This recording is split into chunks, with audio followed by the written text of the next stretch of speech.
Hey there. Tonight, you're not a tourist admiring ruins. You're not a toga-clad senator sipping wine in a marble courtyard. No, tonight, you are dropped, barefoot and unprepared, into the belly of the Roman Empire. And not the glamorous part. Forget Julius Caesar. You're just you. A common soul surviving the soot-stained chaos of the greatest ancient city ever built. So buckle up, take a deep breath, maybe light a candle, because tonight you'll find out if you could survive a single day in ancient Rome. You open your eyes, not to the sound of a gentle alarm, but to the clamor of shouting merchants, crying infants, and a donkey braying somewhere below your floor. You're lying in your Insula, Rome's version of affordable housing. Think of it as an apartment block stacked high and built cheap. You're on the 4th floor. That's bad news. The higher the floor, the poorer the tenant, and the closer you are to joining the pigeons in an unplanned skydive. Your room? Smaller than your modern-day bathroom. The air inside is damp.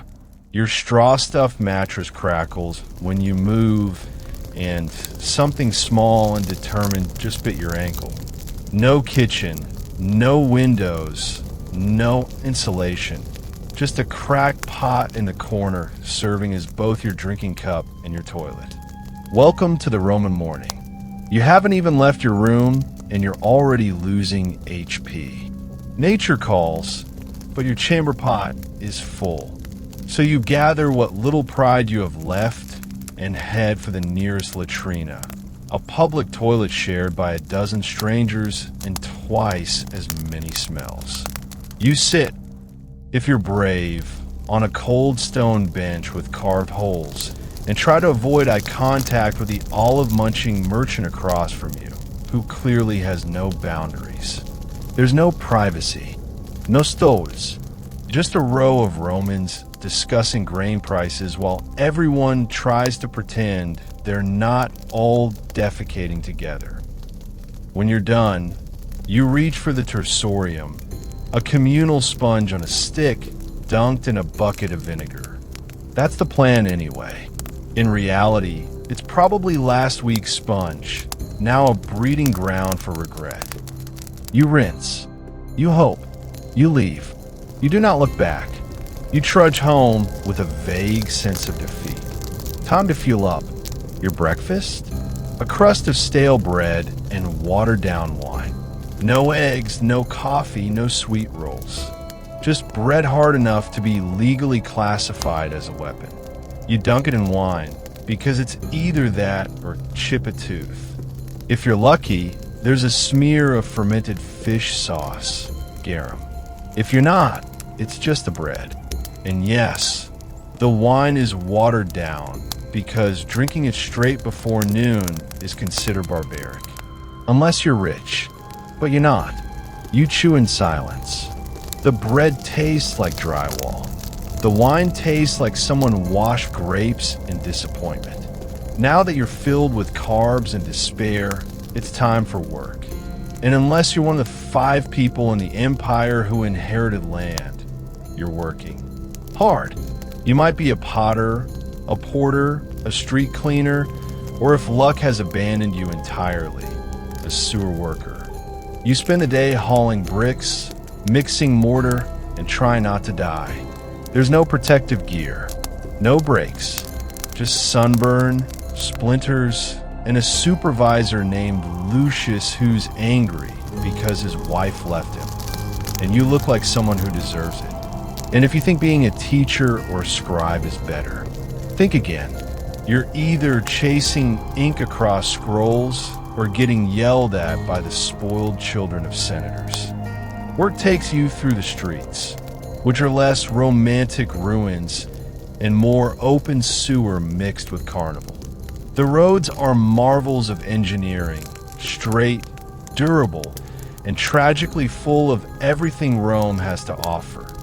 Urine, rotting vegetables, crushed grapes, animal waste, and the occasional tooth. Wagons thunder by without warning. Beggars yell. Pickpockets lurk. Merchants shout in 6 languages. And above it all, someone is playing a pan flute with the confidence of a man who has never learned music. Oh, and don't trip, because if you fall, the rats will get to you before the vigilas do. You're sweaty. You're filthy. You're dreaming of a bath. Good news. Rome has public baths. Bad news. You head to the thermi. Pay your coin, strip naked. Yes, everyone does. And step into the tepid pool. It's a soup of bacteria, body hair, and political arguments. No swap, no clothing. Just hope. Someone beside you is clipping his toenails. Another man is arguing that Jupiter should get a second temple. You close your eyes and pretend you're in a spa. You fail. Let's say you stubbed your toe. It's purple, swollen, possibly cursed. You seek help. The Roman doctor, who may also be your barber, tells you it's an imbalance of your 4 humors. The solution? Bloodletting. Always bloodletting. He takes out a rusty blade and offers no anesthetic. There's no antiseptic either, just vinegar and confidence. You grit your teeth and think of the gods. He applies crushed herbs and goat dung to your wound.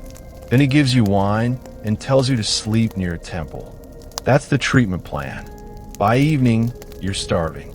You return home to your Insula and gather your humble dinner.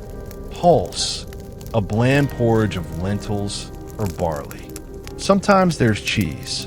Sometimes there's a dried figure. Usually, there's just more garum. Always the garum. If you're feeling rich, maybe you grab a hot chickpea fritter from a street vendor. If not, it's porridge again, warm, gray, and emotionally empty. You eat in silence. You don't smile.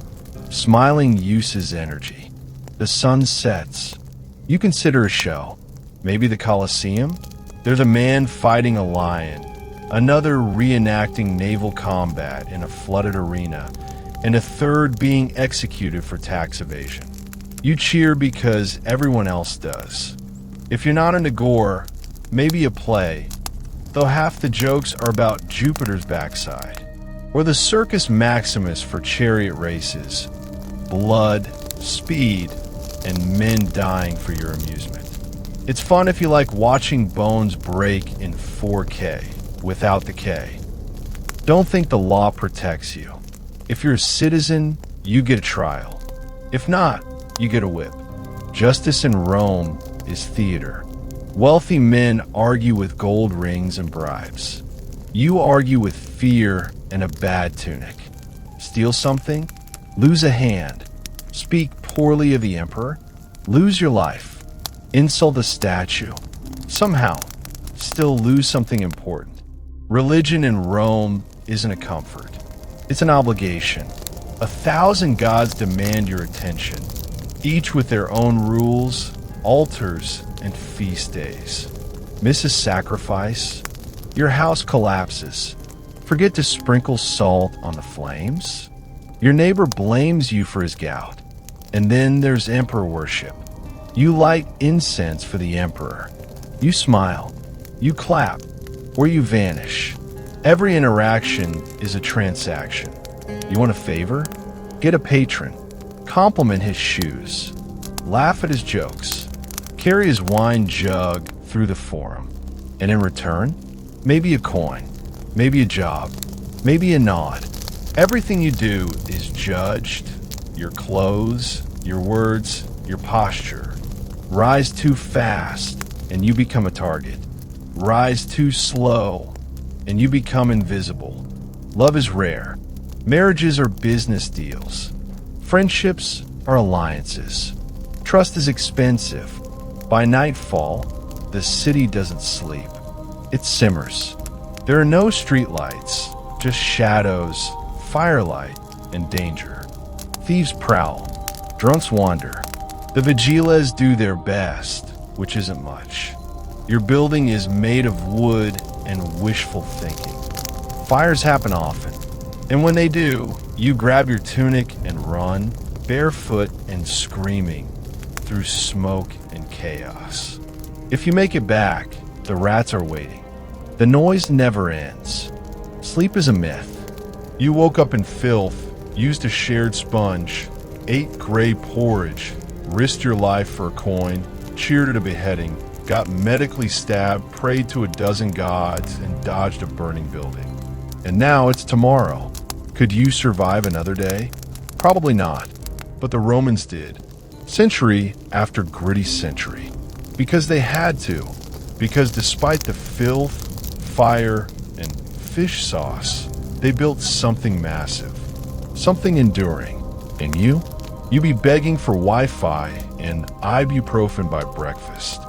But maybe, just maybe, you'll walk away from this with a bit more awe and a lot more appreciation for plumbing.